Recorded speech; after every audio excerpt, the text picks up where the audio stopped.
Good afternoon. To those of you with us here in person, watching on this incredible 4K screen, to the millions watching us around the world or TV or online, and to those of you watching and interacting on Mixer, on behalf of everyone on Team Xbox, welcome to E3 2017.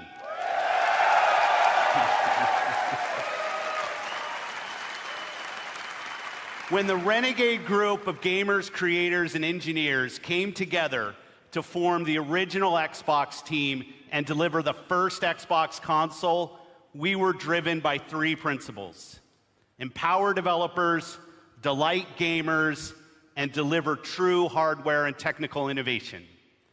The original Xbox team lived by the mantra, there's no power greater than X. And today, we are proud to welcome the newest member of the Xbox family, fittingly named Xbox One X.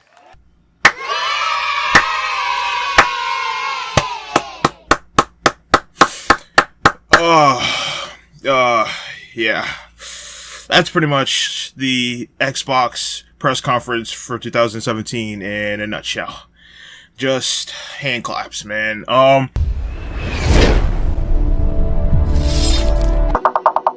Sagan.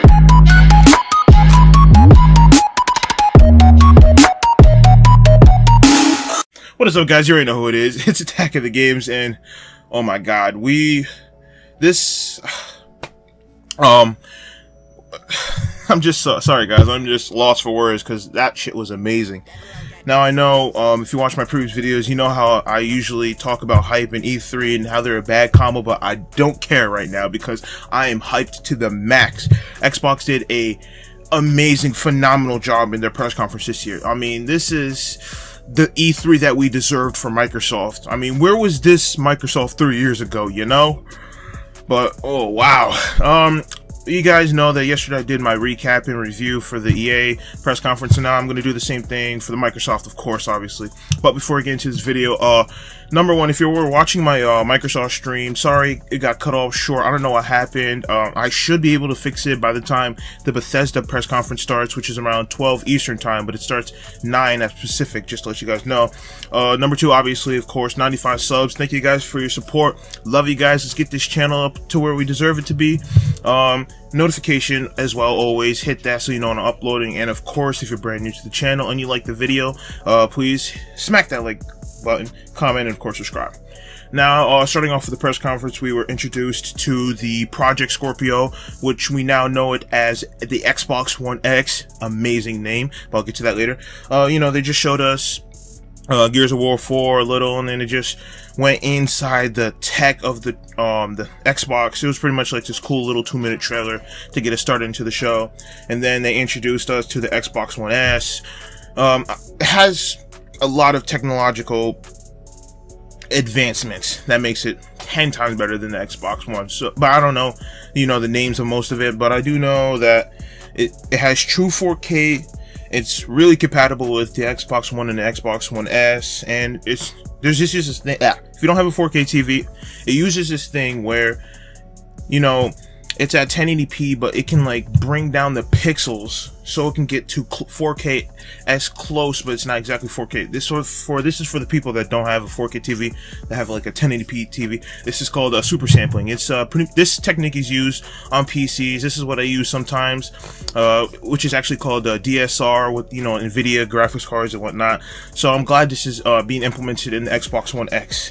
I'm sorry, but on a side note, can we just talk about how cool the name is? The Xbox One X, the experience.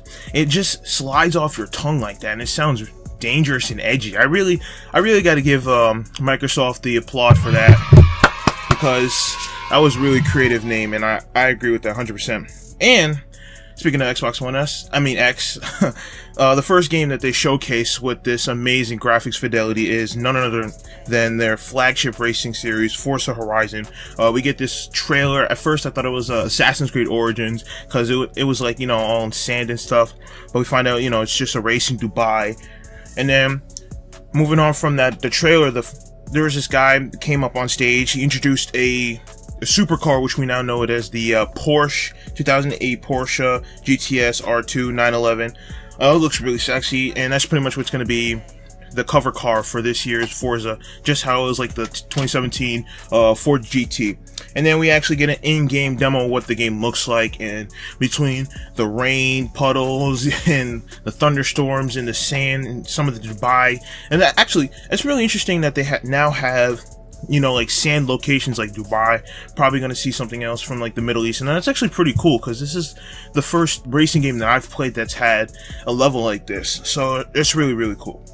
And then after that, Phil Spencer comes back on stage and he talks about how for the press conference we're going to see about 42 Xbox games, and 22 of those are going to be pretty much Xbox exclusive games. And to start off the long plethora of games that we've seen, none other than the brand new Metro game, Metro Exodus. And we get this very, very vibrant in color, very obviously fucked up version of Russia after the nuclear war from the first two games. And we get really, really mutated bears and freaking I don't know what to call those. Those like spiders and whatnot, but yeah. And for this time around, we're pretty much out of the Metro and we're exploring the motherland. So that's actually pretty cool. I haven't beaten the second game. I don't know what took me so long. Came out 2014, so definitely is going to motivate me to pick it up again on my PC and get the story over with because I really loved it. And then now talking about Assassin's Creed Origins, we're introduced to Baek, and we know that from the leaks previous before E3 that we're getting a new character. It's going to be in Egypt, obviously, but they show us in-game demo using obviously the Xbox One X, and this time around the demo uses in-game HUD. Now, usually how E3 works sometimes is when they're showing off games, they don't like to use the in-game HUD, only to show it off for more cinematic effect for the demos. And sometimes I hate that because I would like to see exactly what the game would look like if I were to play it, from default. So I actually like how they did that usually because most Assassin's Creed games likes to disable the HUD during their demos. And just to talk a little bit about the demo, what I saw, the combat, let's talk about that. It looked a little kind of weird, and I'm just used to the combat from Assassin's Creed 3 and Unity, and they did say that they were gonna enhance the combat. Now obviously this is all C and we can't feel it. I'm not playing the demo, so I don't know how it feels. So definitely I'm gonna buy the game because again, it's been 2 years since we've had an Assassin's Creed game, and from the look of it and from the way they want to really take us back to the origins of the Brotherhood, that's really interesting, and so that's definitely a buy for me. And now moving on from that, we get PlayerUnknown Battlegrounds confirmed coming to Xbox exclusively. So that's pretty cool, and it's going to get a 4K update just like all the other games that, like Gears of War, Forza Horizon 3, all those games previously on the Xbox One, Xbox One S are expected to get a 4K update, just like how PlayStation 4 Pro did that with their previous games like The Last of Us, God of War, and all that stuff. And next we got a ton of Xbox exclusives. We had one called Deep Rock Galactic, where it's pretty much a 4-player shoot 'em up, very cartoonish. Then we had State of Decay 2, a really lengthy trailer. It shows off pretty much what State of Decay was pretty popular for, seeing how as if one character dies, you respawn and you go back and you just kind of build a foundation with other survivors. This is as Walking Dead as it gets, and that's why everybody loved the first one, and I can't wait for the second one too. And another Xbox exclusive, which is pretty much a brand new Battle Royale game called The Darwin Project. And interesting enough, The Darwin Project seems like one of those games where, like, Mixer. Let's talk about that real quick because you guys need a little background. Mixer is Microsoft's version of Twitch, and if you were paying attention to the Darwin Project's demo, you could hear the announcer saying that someone from Mixer gave the player a gift. So I'm thinking what they're trying to do is that, like, you can actually be an interactive match. And if you're playing the Darwin Project, you can have other people watch in the stream, and then people from the stream can choose who wants to win. So think of it as like an in-game, out-of-game reality TV show, sort of kind of fight to the death competition. And that really seems interesting. So I really hope to talk more about that game.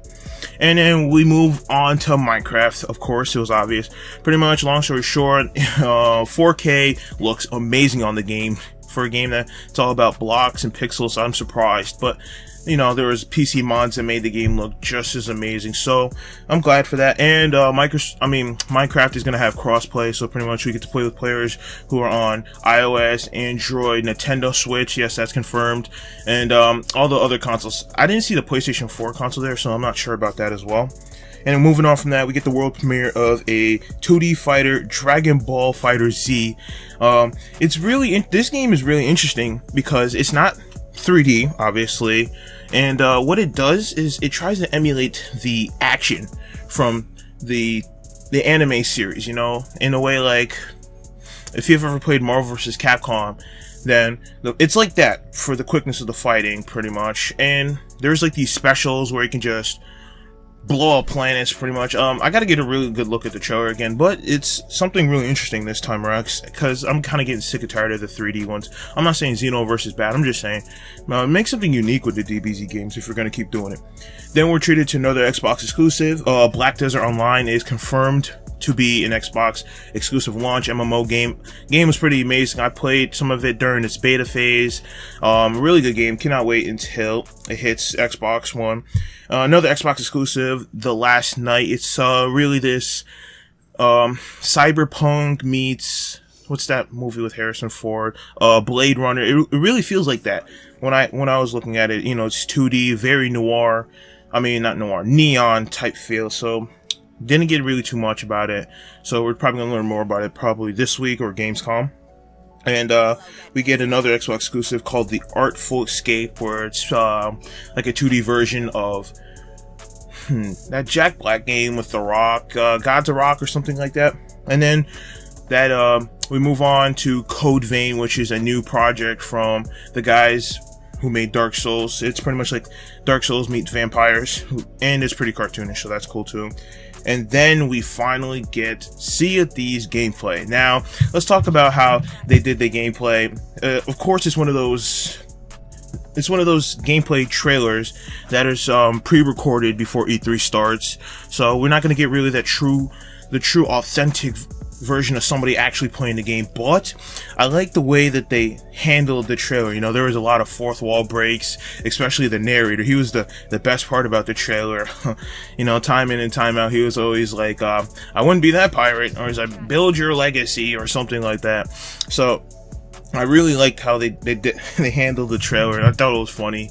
It definitely makes me more excited to play this game, seeing how as you can get treasure, you can be a pirate, obviously that's the name of the game, and the way you can get the treasure, and the way that there's haunted skeletons, and then the blunderbuss and the flintlock pistol. It's just it looks really amazing. And again, I can't wait for it to come out. And then after that, we get another Xbox exclusive called Tacoma. Not really too much about that. Another Xbox exclusive, moving on from that. It's called Super Lucky's Tale. Now, for this game, or indie game, I don't know what it's going to be.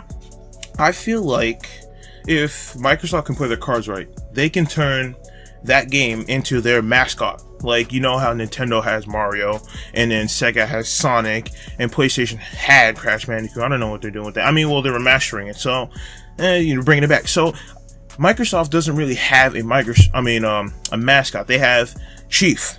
They have what else? I don't know. Jeez. Sorry guys, I'm blanking out. I'm just really trying to process all this, but you get my point. Microsoft doesn't have a mascot, so I would think that this would be a perfect mascot for them, you know, if they're in the market for looking for a mascot. And we get another Xbox exclusive game, Cuphead. If you remember that was announced 2 years ago, but then we didn't really hear anything from that for a while. So we get a confirmed release date of September 18th or the 28th. I'm really glad, because that game has a Donald Duck meets noir type feel to it, and it looks interesting. And then there was Crackdown 3 after that. One word, or two, Terry Crews. yeah, they pulled out Terry Crews for the Crackdown 3 trailer to demonstrate how much power you can get from being an agent working for the agency, taking down all those thugs and gangsters.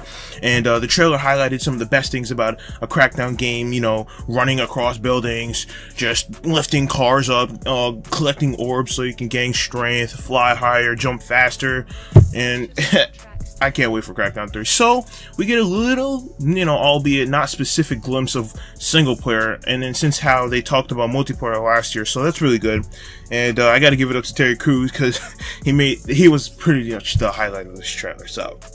And then after that amazing Crackdown 3 trailer, we pretty much get a indie developer montage, ID at Xbox. And I'm really glad that Xbox is really working with indie developers, because they all need to start somewhere, and indie games are really, really underrated.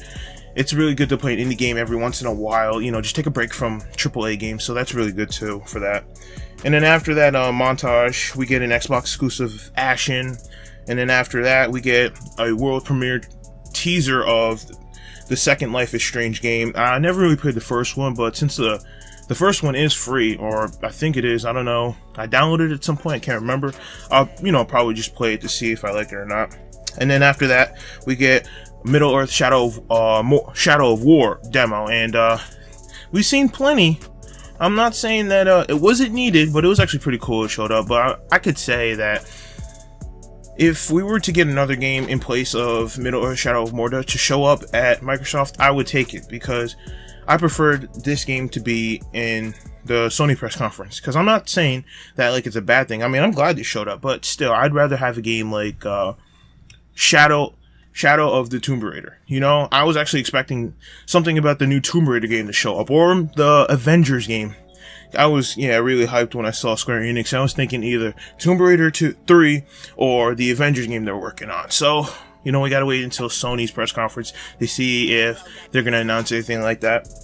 And after the Middle-earth, we get the Xbox exclusive of Ori and the Will of the Wisp, another indie game that looks really interesting. And then after that, the greatest moment of the entire press conference happened. Now, Phil Spencer went on again, and he went to go talk about their backwards compatibility program and talk about how many games are there, which is like 325, and talk about the success of it. And I, for one, got to talk about the success of it too, because backwards compatibility is one of the best things that Xbox had done for them since, 2013. Seeing how as they sucked 2013 and half of 2014, and when they introduced backwards compatibility, that was like their way of making up for all the lost time that they had while PlayStation was beating their ass for the first 2.5 years of their console span. So now, fast forward to 2017, we got a lot of games for backwards compatibility, and I'm glad for that. And then Phil Spencer went to go drop the bomb and announce that Xbox original games will be officially coming to backwards compatibility. And there are tons and tons of amazing Xbox original games that I wish I could play, because I actually recently sold my Xbox original, and then I had to, one was working, the other one was broken. So I'm really glad that they announced this. So I'm sorry guys, just flustered right now, but I'm really, like I said, I'm really glad that they announced this. All this is the reason why I'm picking up an Xbox One X. And if you didn't know, I don't have an Xbox. I sold mine like a year ago because I felt like there was nothing for me to do. But now, after waiting patiently for to see Project Scorpio was worth it or not, because that's actually why I didn't buy an Xbox One S. I was waiting patiently for the Xbox One X. But now that I see it is going to be worth it, I'm definitely going to buy it. And I'll talk about the price in a few minutes. But after the backwards compatibility announcements, then we get the Xbox One X price tag. A few minutes just turned to a few seconds, I guess. It is $500. And before you kind of dismiss it, think about it like this. In terms of technology, that is a reasonable price. If you look back at the PlayStation 3, that was $600 for 20 gigabytes. And at that time, that technology was like amazing. And right now, what Xbox is giving you, backwards compatibility, true 4K, that's not PlayStation 4 Pro. They're giving you amazing experiences, a lot of games. And for the price for the Xbox One X and for the quality of what they put put into that console, I gotta say, I can agree with the price. You know, anything lower and they're just underselling themselves, and that would be like chaos. But right now, if you want, Xbox One S is selling for $240 or $50 right now, so that's really good. But yeah, $500, a really reasonable price. I'm still gonna buy it probably September 21st, they said, so that's really something good to look forward to. And then after that, we finally get to see what Anthem is all about. And if you don't remember, Anthem was teased yesterday at EA's press conference, and they said they were going to show it, and they showed it. They saved the big guns for last, and I gotta say, I am impressed, and this game's probably my most anticipated game of 2017/18. It's top 5, definitely, I would say. So pretty much the premise is civilization has surrendered into a secured wall of whatnot. Everything else outside of the wall is pretty much wildlife, danger zones, crazy climates like thunderstorms or like wind flares from like Gears of War 4. If you remember, there was like these thunderstorms of lightning in them. Yeah, it's something like that in the premise of this game. And the way to explore the outside of the wall is to wear these exosuits which are called javelins, and you can fly in them, which is pretty cool. The way we saw in the gameplay demo, where we see these freelancers, is pretty much what your characters are called. These freelancers are going out to find another group of freelancers after their mission has gone awry and somebody pays you to find them. And we see them looking down below the wall, and I was kind of thinking they're probably going to take an elevator of some sort, or you know, just jump down, but I didn't expect it to fly, so that took me by surprise. It looked amazing. And the game Anthem, I would say, for me personally, in my opinion, it's like they took a page out of Mass Effect's combat, obviously, you know, and they took what Destiny was supposed to be, and that's what you get. I actually feel like this is how Destiny was supposed to be. You know, I get that. I feel like this is EA's take on Destiny, and I'm okay with that, because I'm not saying Destiny's bad, but it ain't good. So, really happy about Microsoft press conference, and that pretty much just take us out on an outro trailer, and that was that for this whole press conference. And now let's talk about it. Nothing short of amazing. I really wish that they had done this 3 years ago, because this was the best Microsoft press conference I had seen in a very, very long time. I mean, since 2010, everything's been downhill from there. And then 2012 was okay. It was their year, because that was the last year of like last gen gaming. And then 2013, that was when they hit rock bottom. And then they've been steadily climbing their way up. But this year, this just takes the cake. I am just... wow. I'm at a loss for words because of how amazing it was this year. So, congratulations, Microsoft. You might have just won the press conference war. PlayStation, message to you personally. I hope you guys have brought the big guns, because you're gonna need it. Xbox came to play. You know, they're taking it serious this year. So, really cannot wait for PlayStation to see what they have in store. And that's it for this video, guys. Long story short, Microsoft thumbs up, 2 thumbs up. If I were to rate it, I would give it a 9 out of 10. Good stuff. And ooh, on a side note, there was no fails, so clap that up too. But yeah, end of video, guys. Thank you for watching. Sorry if you're watching my stream, like I said in the beginning of the video, cut out. I'll definitely have it fixed. Hope you guys have an amazing, amazing rest of the night, because pretty soon the Bethesda press conference is going to start, and it's going to be 12 over here for me. I'm going to be tired of this shit, but I'm still streaming for you guys, and I'm going to definitely get that vid out after the Bethesda's press conference is over. And peace out.